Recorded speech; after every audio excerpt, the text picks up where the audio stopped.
This is a presentation of Northeast Streaming Sports.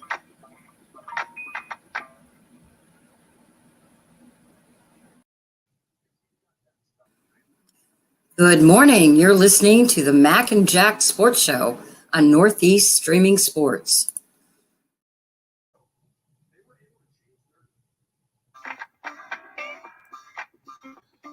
Good morning, everyone, and welcome to the Mac and Jack Sports Show.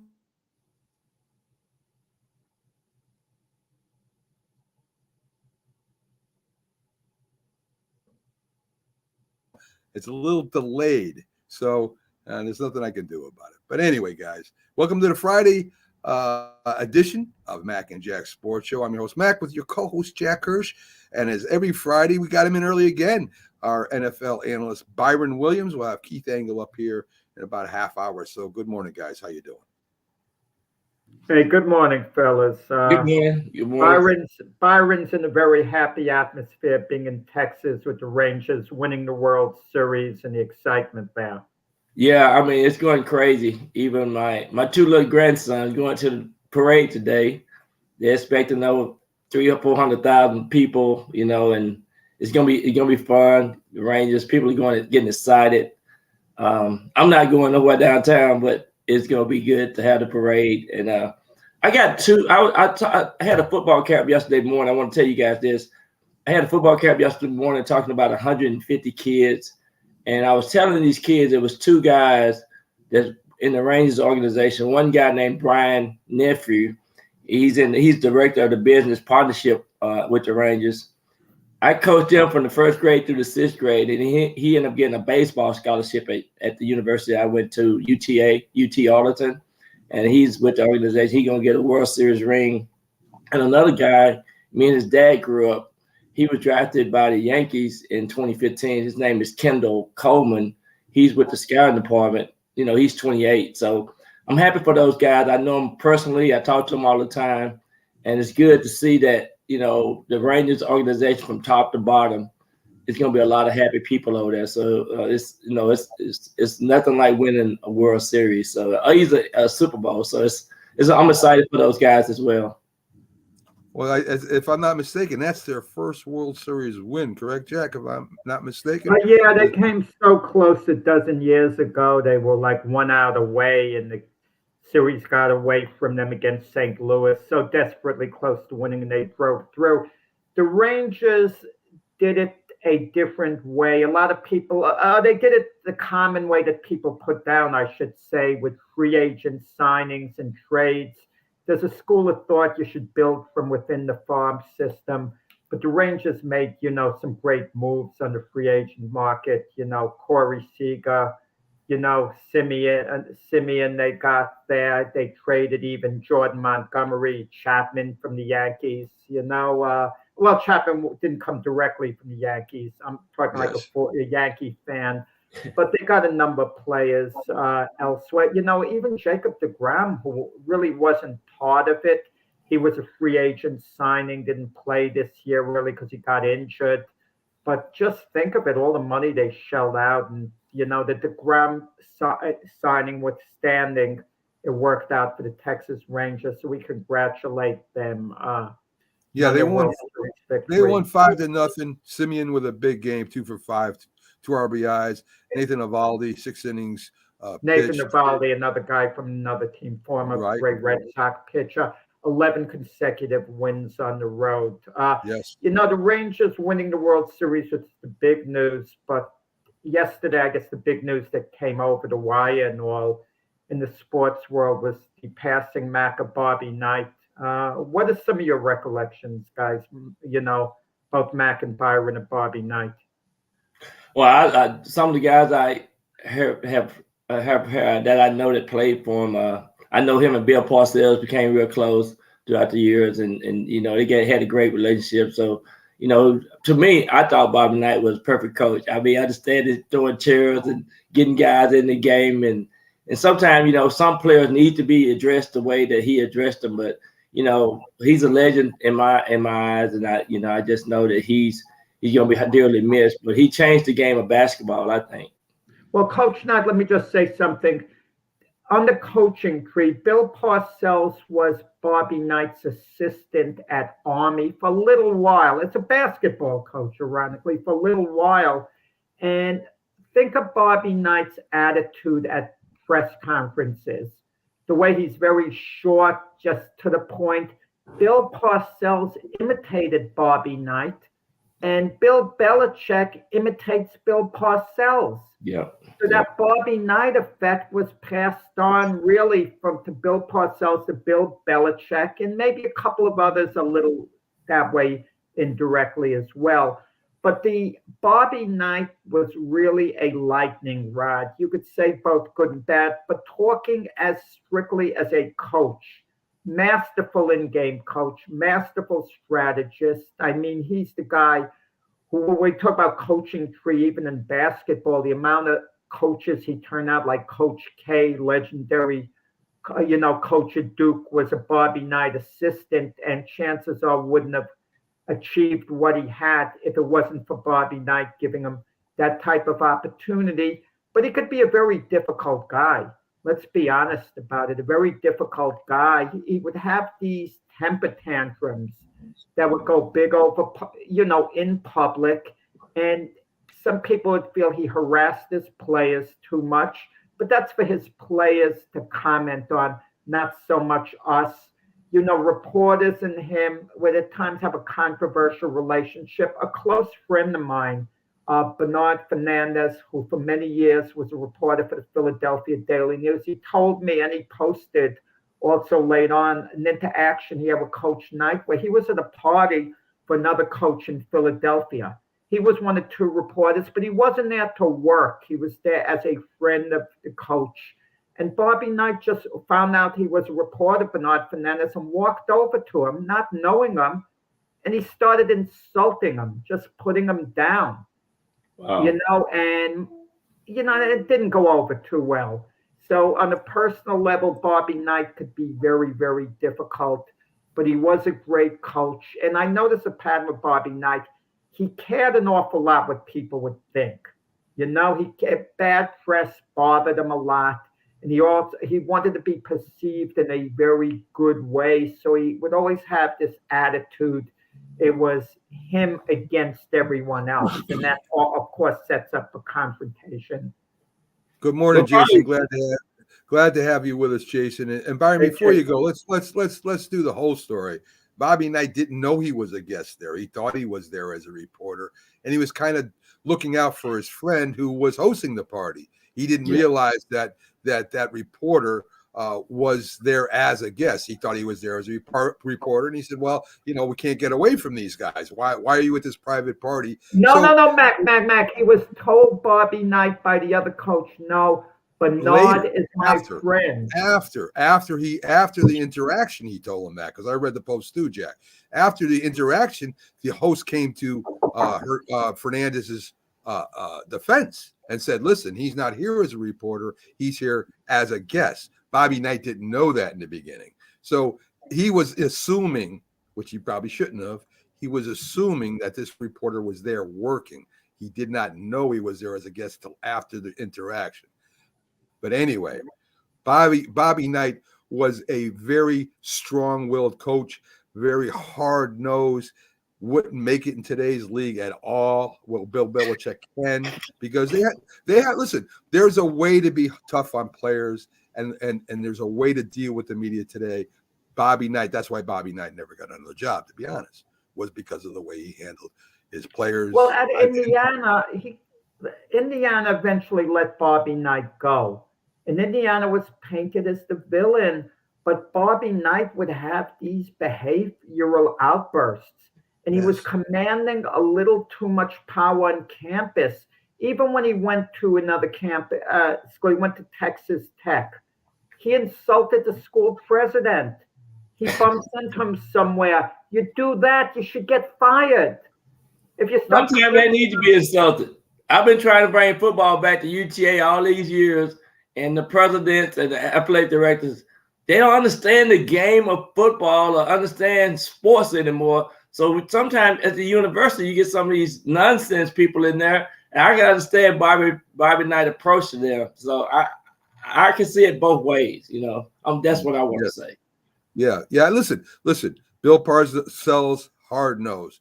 A lot of people don't know Bill Parcells was not only a great football player, I should say great high school level. He was great. He was also a letterman in basketball. He was also a very good basketball player. Also got drafted by a Major League Baseball team. So Bill Parcells kind of worked with Bobby Knight there as an assistant coach, helped him out. Him and Bobby Knight were great friends, as Jack said. They were. And they're a lot alike. They're both were at the, through the military academy school. I mean, they were very tough nosed coaches. And you're right, Jason, he did get physically abusive towards players, but that's the way it was back then. That's the way Woody Hayes was. That's the way a lot of coaches were. They were getting your face kind of coaches. No, but there was the clip where Bobby Knight was choking a player, grabbed him by the throat. Bobby Knight completely denied it. Then a video later surfaced that he did grab him the wrong way. Right.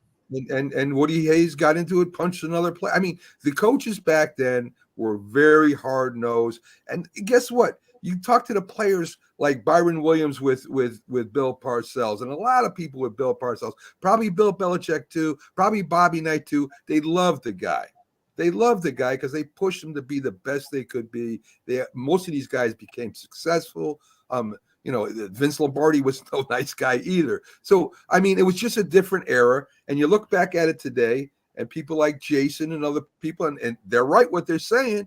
The guy was not that nice of a human being when it came to the way he acted people, but he was an effective coach, and it's old school. Well, he's very loyal. Bobby Knight is extremely loyal.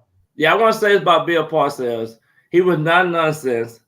And he, you know what you're going to get with him, and you can just appreciate him because after you leave after playing for him, you understand the reason why he was that way.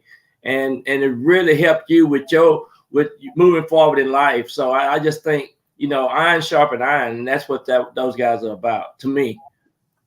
Right. So anyway, again, you're going to have people, Jason, and they're not wrong saying what they're saying. But you're going to have people that played under these coaches that love these coaches till today. So I imagine Bobby Knight will have a huge, when people come to his wake or funeral or whatever, it's going to have a huge amount of ex-players there. He will. But just a little bit of a comparison, and I'm asking, do you think Bobby Knight's players in general revered him as much as Coach K's at Duke? I mean, Coach K was loved at Duke. Certain players were loved they loved their coaches unanimously, like a Joe Paterno. The guys who played from at Penn State absolutely loved him. With Bobby Knight, he's going to have a lot of players who adored him, but there's going to be a number of them who are indifferent as well. But listen, he was one of the big coaching names of all time.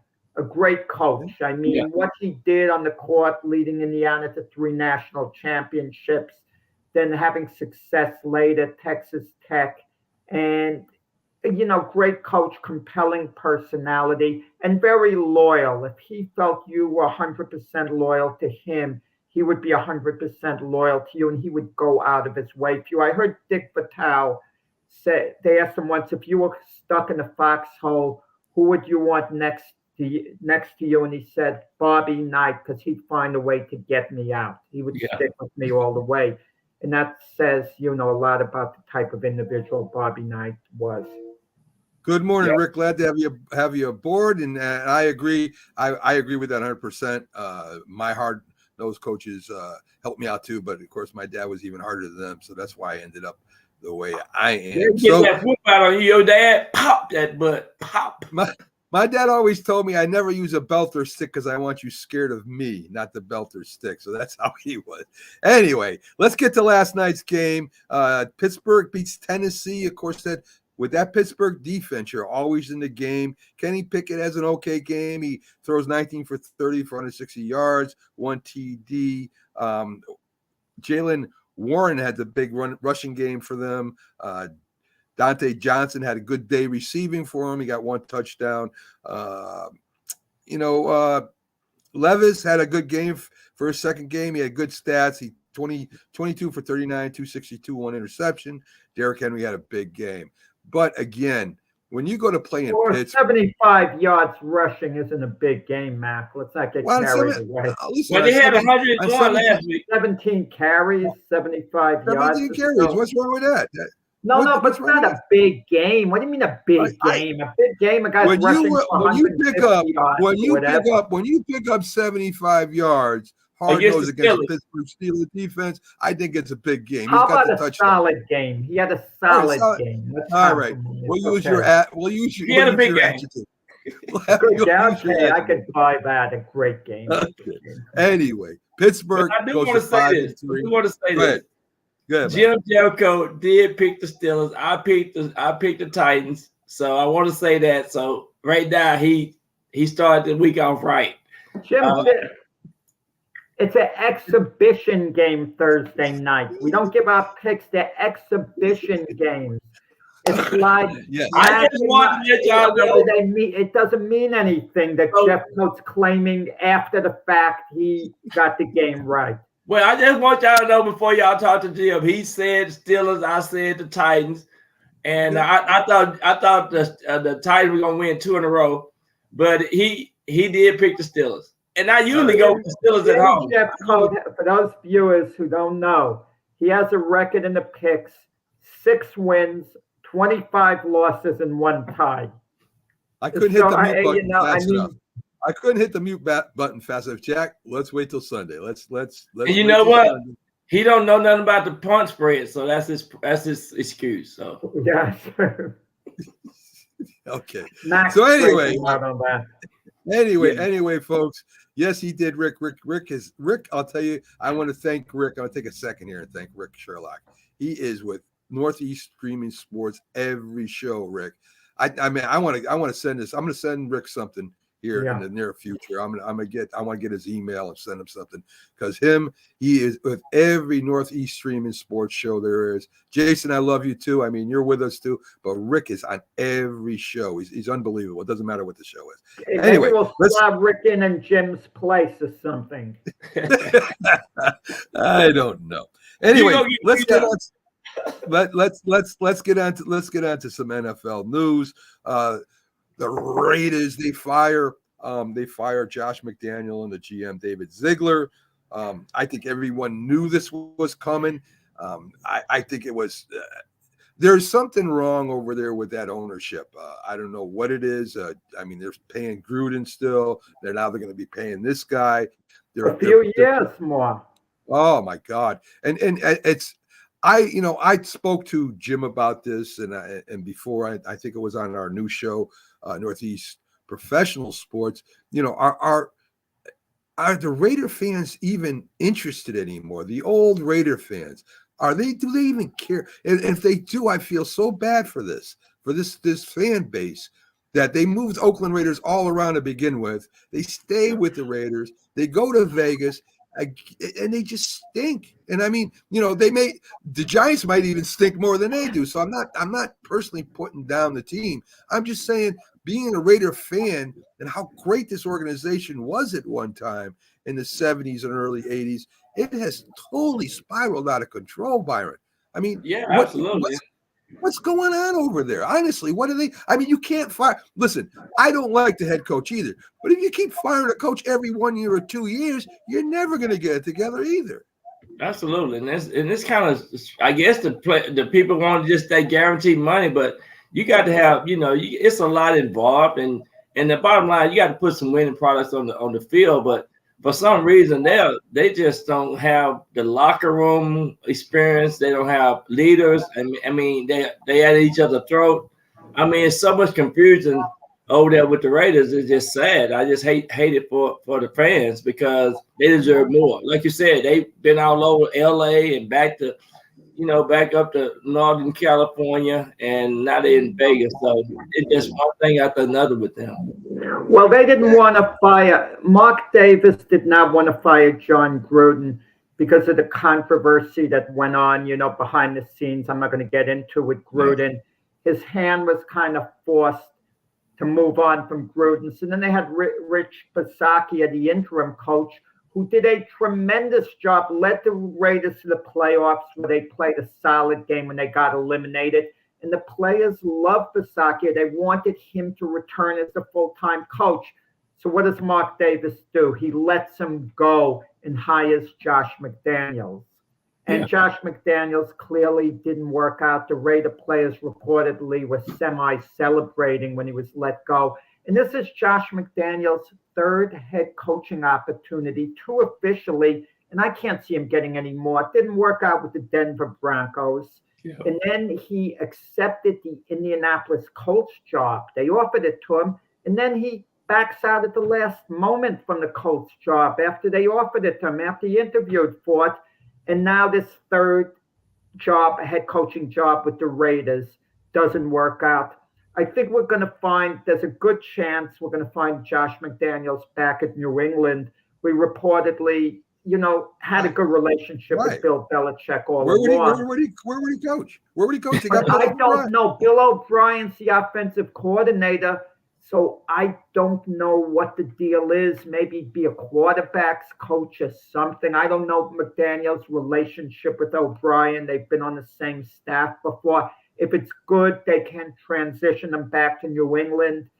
Maybe Bill O'Brien's going to object and threaten to quit if McDaniels comes back in any, type of job. I mean, if what you're saying is true, if I'm Robert Kraft, why would I want him back there when he lost, when he's been fired twice as head coach? Why would I want the Patriot fans to get all upset that I'm bringing a losing coach? Not as head coach, he's still a loser. Jack, I'm talking about the Patriots. It was the optics, Jack. The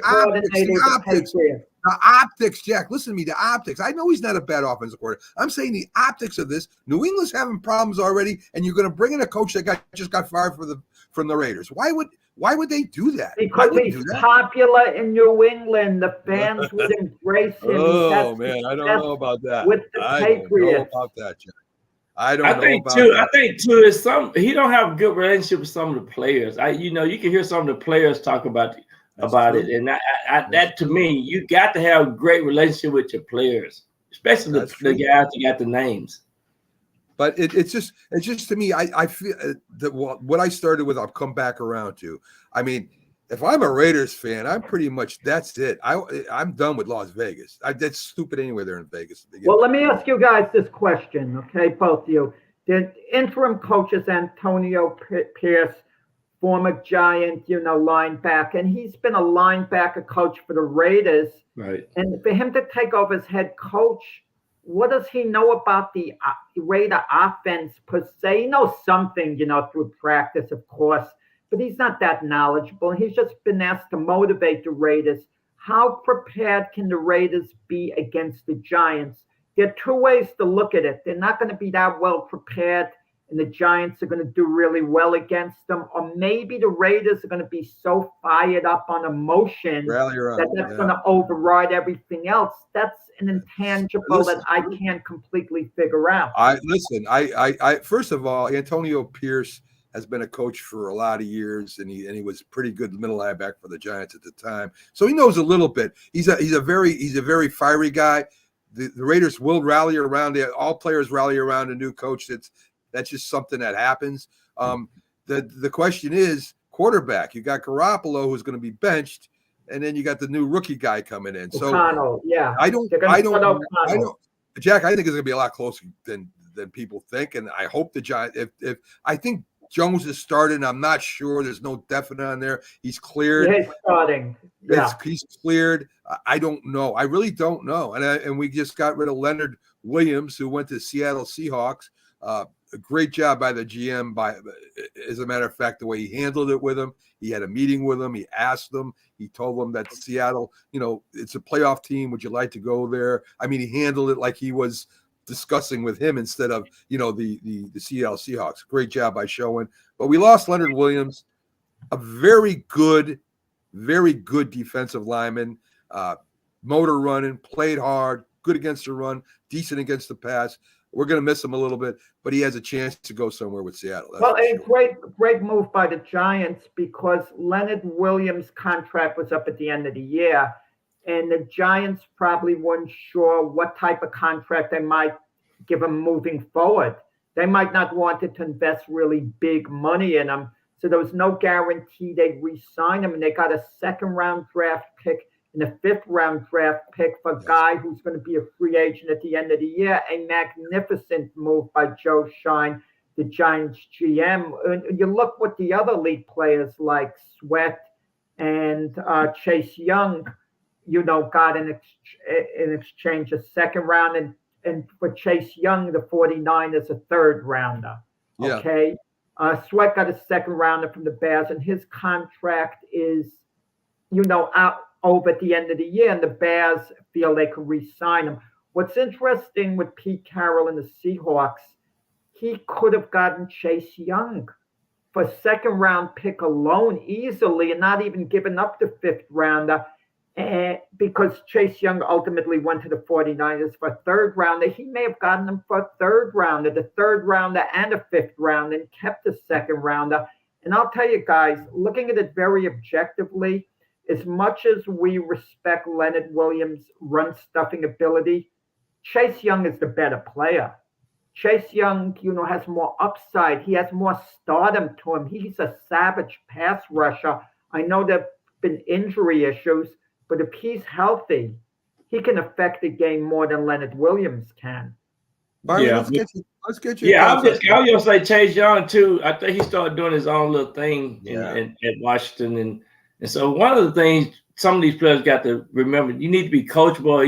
Either you need to be in the system to be more effective. But he's a great talent, great physical guy, and he can be a superstar. So hopefully it'll work out for the 49ers. And that's why I love the 49ers, because they do whatever they think to get the right kind of player in the organization. And once they get in that organization, then they got these they can massage the talent, and that's why they're so hard to beat. And that's why they always constantly on the change. That's why I appreciate the 49ers organization, because they seem like to me they go and get the people that they need. To me, Byron, the bigger loss of the 49ers is Sweat, believe it or not. I think Sweat's having a better year. I think he's a more coachable player. I think he's going to be a bigger star than Chase Young. Chase Young is a pass rusher. That's what Chase Young is. But Chase Young has some kind of going on there with an attitude. I don't know what's going on, and that's why Washington really wanted to get rid of him. I think they were playing him out of position. That would be his thing that bothered him. But the Chicago Bears, I don't get it. They did the same thing with Chase Claypool, who was basically a free agent year. They give up second-round draft picks for guys they have no guarantee of signing for next season. Yeah. And the second-round draft choice is valuable at that point, because most second-rounders are going to be starting for you immediately. Yep. And I question the move unless they could re-sign this player. That and what do you think about Justin Fields? Do you think he's gone, Byron, at the end of the year? Do you think they're going to try and trade him? It seems like they might be moving on. I don't know. It seems like there's something going on behind the scenes. I think it's a possibility they might want to look at getting another quarterback because it hadn't worked out thus far. Let me ask you this, okay? The guy that's who's playing for them right now, Bagent, Division II player, quarterback, undrafted. What's with all these scouts? Pags was telling us a year ago that he was the best quarterback coming out of the draft. Not that he is, but Pags is telling us about this Division II guy, and no one drafts him at all, not even in the 7th round. How can Pags be smarter than the coaches? I don't get it. Our guy on this show, had more of a read on him than all these scouts. It makes no sense at all. Yeah, he did say that. He was talking about that all last year. Yeah, no one picked up on it. Not one team would take him in the 7th round. That's a throwaway pick. A lot of times, a 7th round pick. You can afford to be wrong with a 7th round pick, because a lot of those guys in the 7th round are cut anyway. Okay. Yeah. Well, the Philly sports guy knows his father, arm wrestle. That's how he knows the kid. The kid is one of his friends that was he's big into arm wrestling, and he liked the kid. He saw the kid, and of course the kid played. I mean, he had a rough outing last week, but he still played decent for his second game. Not as good as his first, but we'll see what happens. I think he's starting again. Speaking of quarterbacks, last bit of news I got here as far as the NFL news goes, they're benching Jordan Love. I told you. They're going to give him 10 more weeks or he's out. Well, you're not benching him. He's starting this week. No, they're benching him. According to what I read, Jack, they're benching him. That's No, what I'm not. I They're not thought he was benching going to him. be playing this week. I heard he's being benched. Mac, Well, I don't know maybe they where you're reversed getting it. your information Maybe from, they- Mac. They're not maybe- benching him. They're playing him maybe the rest they of the reversed year. it. Maybe they reversed it. I'm telling you what I heard. The coach wanted to bench him. Maybe they're reversing it. Maybe they said he's got the rest of the season to prove it, but he's sure in hot water right now. Mac, I'll I'm tell you not that. sure. Jordan Love will not be in Green Bay after this year. They're going to go get a quarterback. Mac, maybe so, Mac, at the end of the year. But they're not benching him now. I'm not sure what's worse. Listen, Your sources the or Jim Jeffcoat's Listen. picks. I mean, but Well, clearly. listen. Well, we picked. He picked Jack. the Rams. Jim picked the Rams. They playing the Rams Yeah. in Green Bay this weekend. But go ahead. Well, we'll see Jim's Byron official picks. Byron, Jack says all this stuff, and then in 2 weeks it happens. So just know I got some sources that No, it are doesn't right happen. out. Just like I heard with this Kirk Cousins nonsense coming to the Jets. So you don't dignify. I didn't say this that. stuff. I didn't Jordan say Love that. is not Jack said being that. benched this week, and he's not being Jordan benched for the Love rest of the is year. this far of being benched, this far away. Tell him, believe me. How you doing, Keith? We got Keith England here from TGI Sports Talk. Happy belated birthday, Byron. Thank you so much. I tell you, it's been a long. It's been I'm tired. This has been a busy week for me. Trick or Byron, treat. if you gotta leave, you can go, man. Are you good? You good to I stick around, or you do gotta go? have to go. I got to catch up on some stuff. I got to go to Walmart this morning. I'm finna try to partner up with Now, Walmart. listen, Oh, Walmart's better We than know this show. Keith knows that all our hosts now, when Keith comes on, they leave. I don't know if they're No. Keith or they just Wait, don't want to win. Mac, you set it up the wrong way. It doesn't make this show look good where one of our hosts says, I have to leave because I got to go to Walmart. Come on. You're right. And you come Exactly. up with a better, set it up better. Like at least Byron say, yeah, a football camp to go to he's- now. Listen. As you know, this show is not scripted, so things that Byron says just come out. And we got to deal with it. That's all. It's just a reactionary thing. That's all. Chief, But thank you so much, Chief. Good. I appreciate you. I had some Happy ex-wives birthday, Byron. never came back. All right, I'll see you guys. See you, Byron. Take care. Yes. Be sure you Morning, use that self-checkout, Byron. That's all I got to say. Good morning, Keith. How you doing this morning, buddy? Excellent. Thank you. Hope you guys are well. Yeah, we needed Yeah, listen, Keith a little while ago when we were discussing Josh McDaniels because that's his territory. Yes, Keith, yes. Matt feels McDaniels wouldn't be welcome back to New England. I think he would because I think he had a really good relationship with Bill Belichick. I think it's possible he will find his way back to Foxborough. Yes.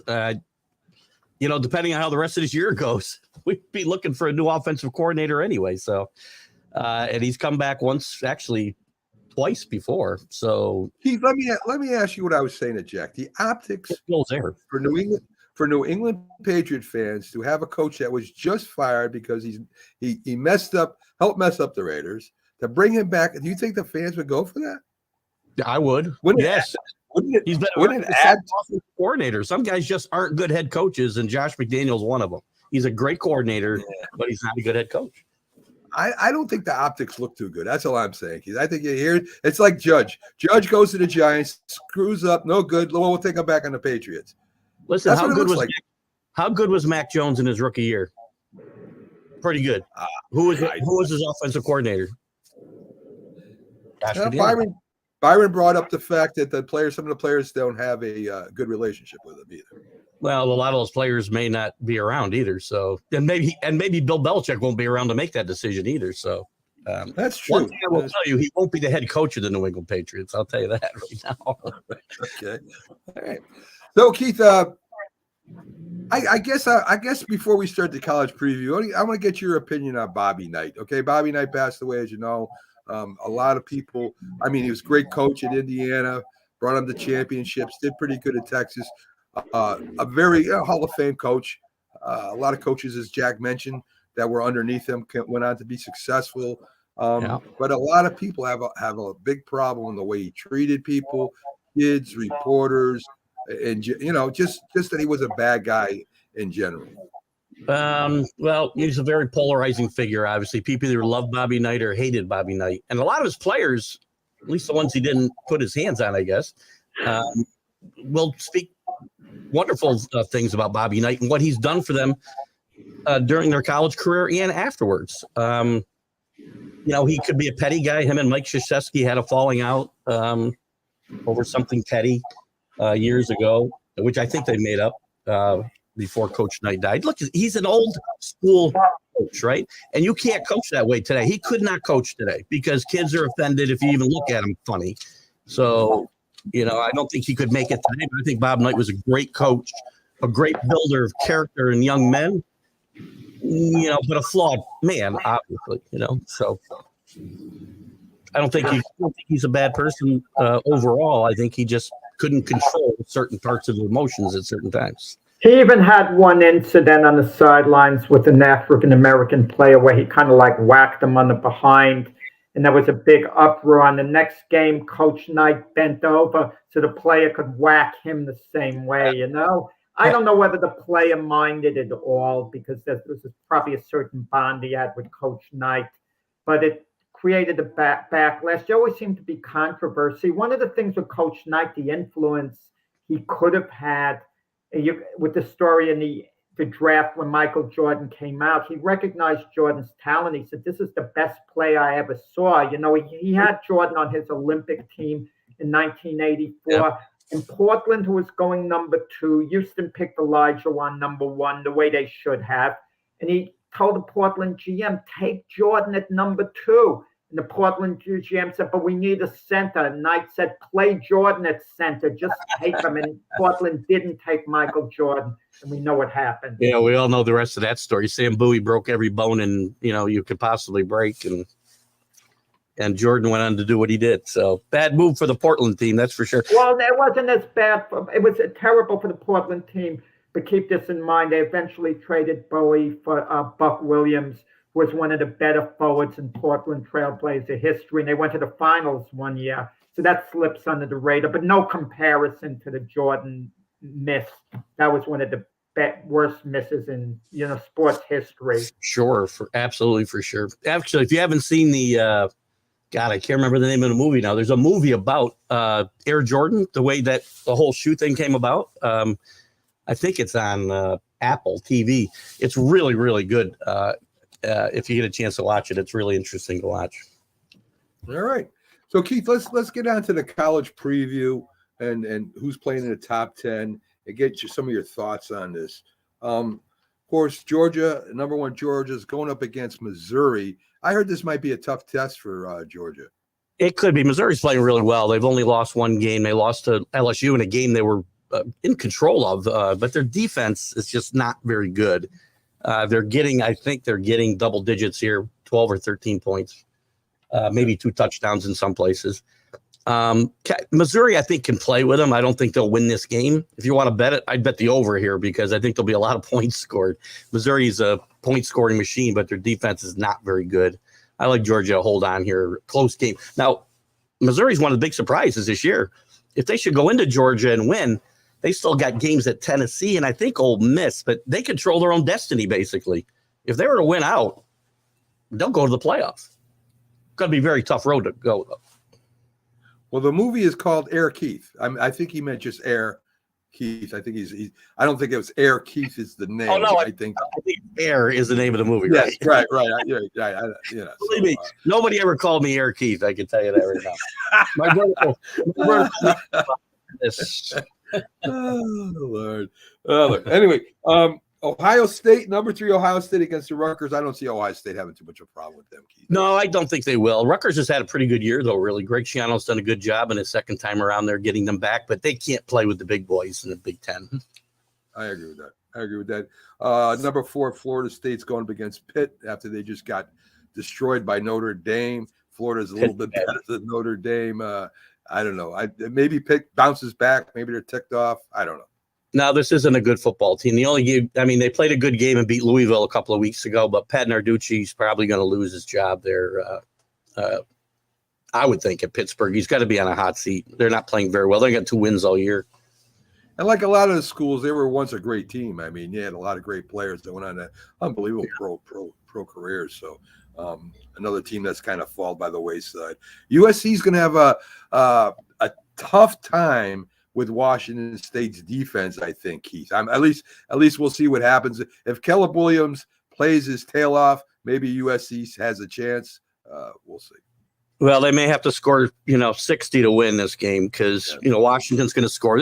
But Washington has been they've been tested at home against some mediocre opponents recently too. So since the Oregon game, they've kind of come back to the pack a little bit as far as, overwhelming opponents. So it's a big game for Washington. USC's played their way out of the playoff picture. So, they're playing for pride and they're still playing for the Pac-12, but this should be I think Washington will handily win this game. I do too. Number 6, Oregon against Cal. Cal gave USC a scare last week. I think Oregon State's defense will control Cal a lot better than USC did. Oregon's defense is great. This should not be even a close game at all. I agree. Kansas State against 6, Texas, or 7 Texas now. Kansas State has a pretty solid team, Keith. I don't know if they can handle Texas, but, who knows?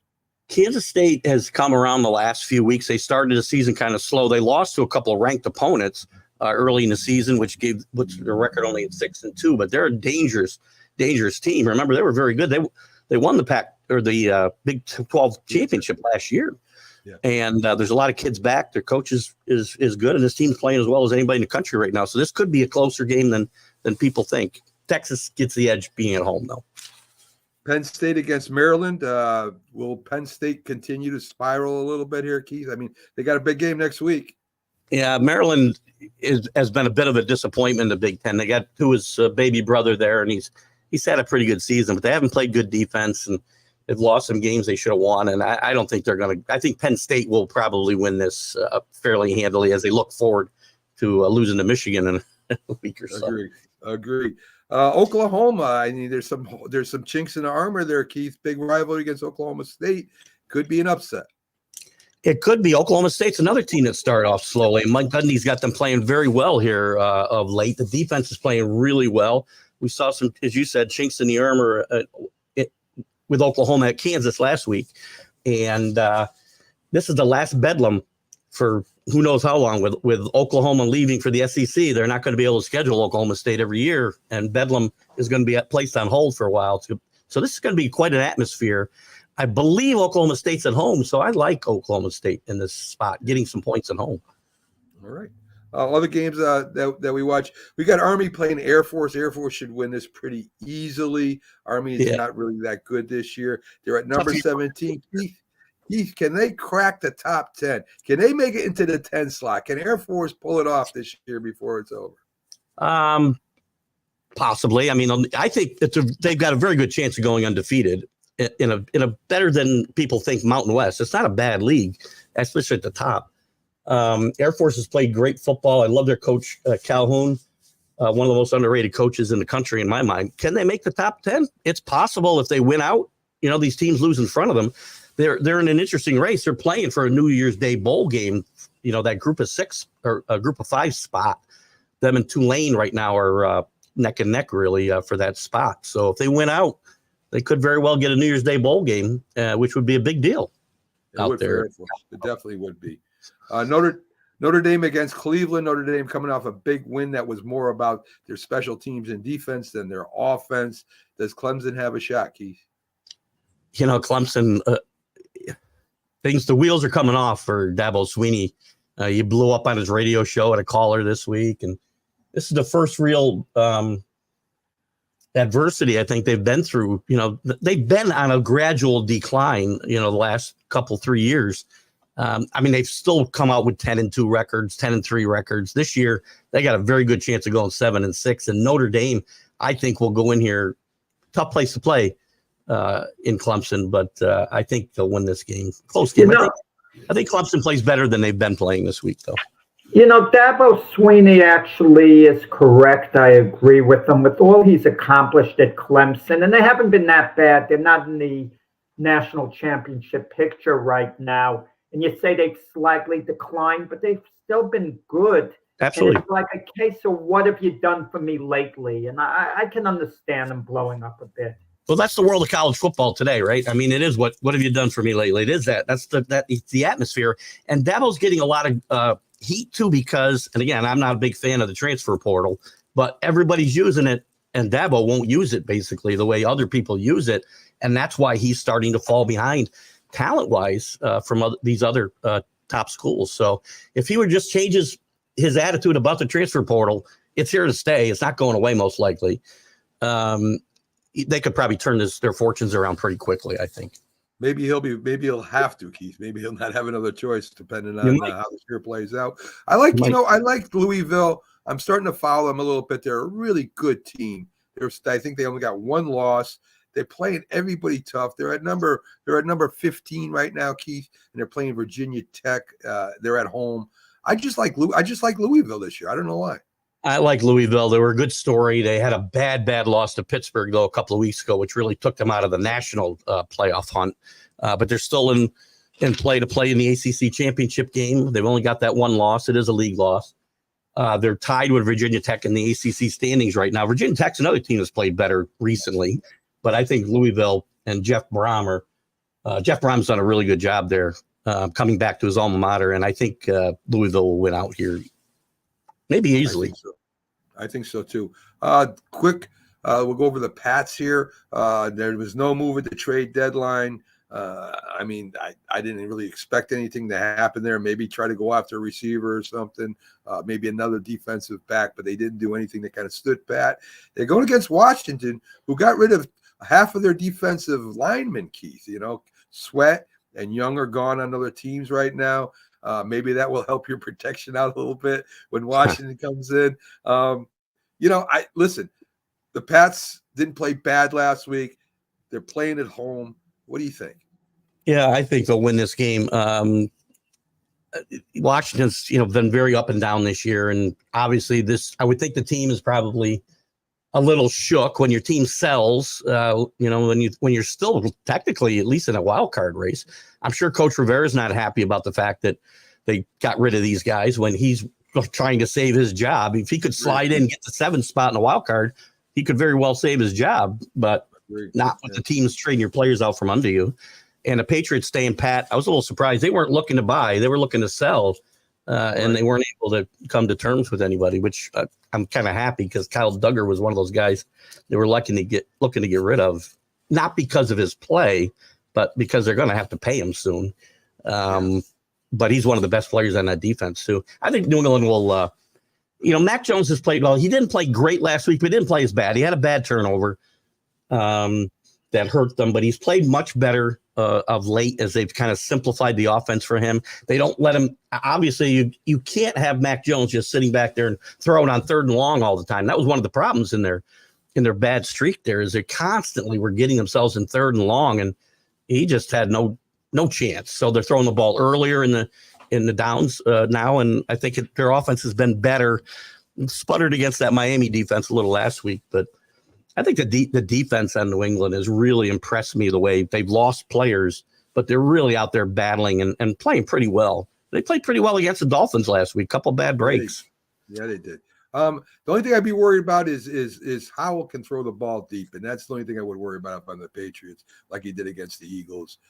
For some reason, he just plays lights out against the Eagles. I don't know what it is. I don't know what the rest of it is.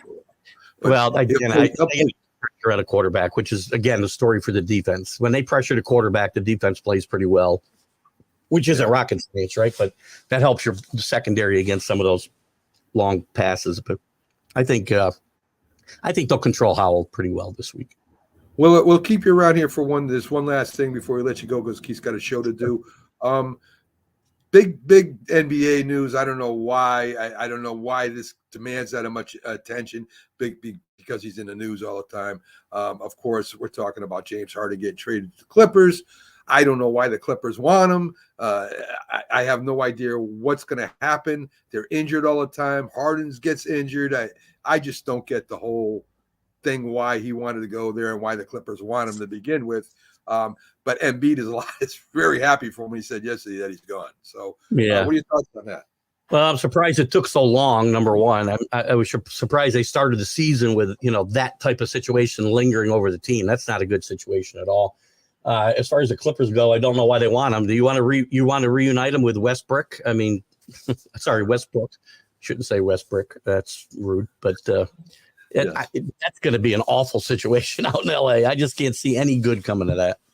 I don't know. I mean, I know he's still good at he's good assist guy. He's not what he was. He's not great on. I don't know. I don't get it. I don't think the Clippers do anything. Maybe they win more games than they lose, but they're sure not going to go. I think this is a good, addition by subtraction move for the 76ers. I think it's a good move for them. I think so. You know what people don't realize about these draft picks that are a few years away, unprotected number ones. By the time the Sixers get to use them, this Clipper team as we know it probably is going to be all broken up, that Kawhi Leonard won't be on the team anymore, Paul George won't be, that they're not going to be a very good team. So that might be a high lottery pick by the time the Sixers get around to them. And pick swaps, that's like, those could be awesome for the team who has one, because if the Clippers are really bad by that stage and you could swap your number one with them, imagine you swapping a number 20 for a number 2 pick, okay? And they got 3 of those total. I mean, 3 number ones basically that the Sixers out of this. So good deal for the Sixers. Yeah, I think you're right, Jack. Pushing those draft picks out, I think, is a great idea for the 76ers for sure. No, Jason, the Sixers are not going to trade Joel Embiid. It's not happening. I doubt it. I doubt it very much, unless Embiid I'd be happy to entertain it, but I don't see it happening either. Yes, he's an icon in the city of Philadelphia. The only way Embiid gets traded if he forces the issue. He has to say, "I won out," and push for it. Otherwise, it's not happening. I agree. So, folks, we're going to let Keith go. Keith's got a show coming up, I think, is Are You Serious? Coming up right after us. So stay tuned for that. Keith, thanks for joining us as you do every Friday, and we'll see you on Sunday, my friend. See you on Sunday. Keep those picks going and stay on Jack's back here. Right. I mean, yeah, we're giving Jim Jeffcoat a bye, We're letting him a bye week. He's 6-25, 6-25 and 1 on the year. He does. All right, Keith, you have a good one, my friend. All right, guys, have a good weekend. Keith Engel from TGI Sports Talk, up right after us here on all of our platforms. Last night, we're talking about the 76ers. Of course, the Raptors lose to the 76ers 114-99. Embiid has 28-13. Tobias Harris has 23. And Kelly Oubre has 23. So got a lot of scoring from a lot of different people. And, of course, they do have a budding superstar. Yeah, you want to know something about box scores, Mac, that bothers me. You see the headline, Embiid gets 28 points. He shot something like 8 for 23. And Tobias Harris, who shot better, 10 for 17, gets a few less points. But the guy who took a lot more shots, had a worse shooting percentage, he gets the headlines over how many points he scores. I agree. So much of the time. Yesterday, Victor Wembanyama, let's call him Wemby. What a game, 38 points the 19-year-old had against the Phoenix Suns breakout game. He is going to be the best player in the NBA in about 3 years. Best player point blank, okay? He's going to be one of the best players maybe before this year's even out, maybe. That's how good he is. But let's say till next year, he's going to be Rookie of the Year this year. He's a future Hall of Famer. Slam dunk Hall of Famer. If he doesn't get hurt. Right. I mean, the guy, for his height, he blocks shots, he rebounds, he dribbles, he could play any position. Absolutely outstanding. I talked about this guy way before the season started. I saw the special on him, and I knew he was going to be good. There was a lot of people saying, "Well, he doesn't have enough weight, and he doesn't have." Yeah, well, neither did Parrish, and neither did a lot of centers have a lot of weight on him. This guy is just his 3-point shot, his dribbling, and his block shots alone are going to win you games. So I mean, he's going to be something else if he stays healthy. In answer to Jason, I don't get this in-season tournament. Thank you, Jason. Jason's on my format today because that's what I was going to next talk about. Here comes the NBA in-season tournament.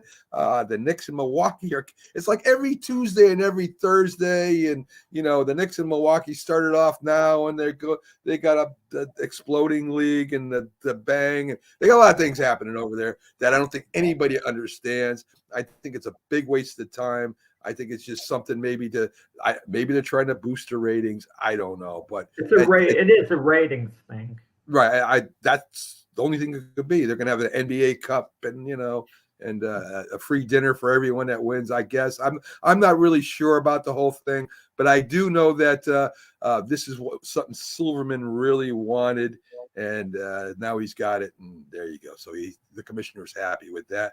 Jack, you got any boxing news that you want to talk about? We got like 3.5 minutes left. Anything that struck you over what's happened in boxing lately? Well, the last weekend, the big talk was Tyson Fury against Francis Ngannou, mixed martial artist. Fury wins a split decision. I didn't score the fight. I saw the replay afterwards that night. And once you know what happened, it becomes harder to score. But major disappointment with Tyson Fury. He was terrible. It seems like I don't want to say he's gotten old, but is past his prime. Ngannou did great for someone making his debut, a legendary mixed martial artist. But in all honesty, we got to see Ngannou against heavyweights like Alexander Usyk, Anthony Joshua, who I don't think he would fare too well against. I think Fury was a one-case deal where Fury was a bit overweight. My buddy on Glove Fist, Frank Laterzo, said in the last show he was out of shape. And I disputed that. But then on reflection, when you look at Fury's weight, he probably wasn't in the best of shape. But Fury's performance was absolutely disgraceful. Okay, absolutely disgraceful in that fight. And credit to Ngannou. Okay, he took boxing seriously. And as a mixed martial artist, boxing is part of their repertoire. So they're used to being in a ring. It's just making certain adjustments, and he did a heck of a good job. He knocked Fury down. Fury's punch resistance has always been a little iffy, and we'll see with Ngannou. He wants to continue boxing, but now Fury's going to fight Alexander Usyk to have an undisputed heavyweight champion, and that's a toss-up fight right now. And but I would like to see Ngannou with any name heavyweight because I don't think he would have the same success. But I would pay to see it. He's earned that right to have a big fight, Ngannou, based on his performance. Because, one word I'm going to throw Ngannou's way based how he performed, and that word is respect. Okay. He's got my respect and everyone's respect based on what he did. Very cool. Very cool. Folks, thank you. Quick note, Roku right now, we're upgrading it, but we're having glitches. The live shows aren't coming on yet. We got a brand new page, a lot of fancy stuff. We look professional. Be patient. We'll be back on there soon. Thank you to Byron. Thank you to Keith. Well, it's not. Underdog is not here until Sunday. But anyway, folks, we will see you tomorrow on the Mac and Jack Debate Show with Dr. Paul. Philly Sports Guy might even step in, and of course, the big show on Sunday. Thank you for joining us. Thank you for the views, comments, and again, thank you to Rick Sherlock for being there at every show. Yeah, he deserves something, Jack. I'm not sure. We got to talk about it later and see what we want to give this guy. Well, listen, he deserves a Vikings Super Bowl victory, being a fan all those years, but he's not going to get it. So probably not, Jack. It's a shame, but anyway, we will be back real quick. I believe he lost. Everybody else doesn't, Rick. So I'm Jason. Sorry. So yeah, I think he lost. I think it was a setup. So anyway, folks, we'll see you tomorrow on the Mac and Jack Debate Show.